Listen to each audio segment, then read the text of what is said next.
Welcome to the Rim Break Rodeo. We hope this video helps. In this video, I will explain how to configure a server. First, select the right hardware for your server's role, considering factors like CPU, RAM, and storage.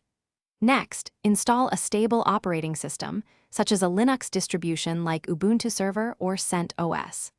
Finally, establish a secure connection to your server, typically using SSH, which allows for remote administration from your local machine. This foundational setup is crucial for a robust server environment.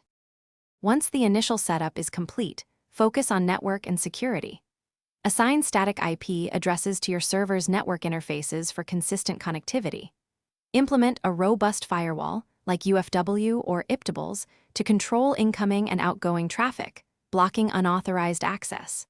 Furthermore, create secure user accounts with strong, unique passwords and grant only the necessary permissions to each user, following the principle of least privilege.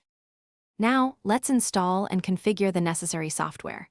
Install all required packages and their dependencies for your server's intended role, whether it's a web server, database server, or application host. Configure essential services like Apache or Nginx for web hosting, or PostgreSQL for database management. Crucially, ensure these vital services are enabled to start automatically when the server boots, maintaining continuous operation. Finally, ongoing monitoring and maintenance are paramount for server health. Implement monitoring tools, such as Prometheus or Nagios, to track performance metrics like CPU usage, memory, and disk space. Regularly apply security updates and patches to both the operating system and all installed software to protect against vulnerabilities. Establish a robust backup strategy, ensuring critical data and configurations are routinely saved and can be restored if needed. Thanks for watching. Consider subscribing if we helped you.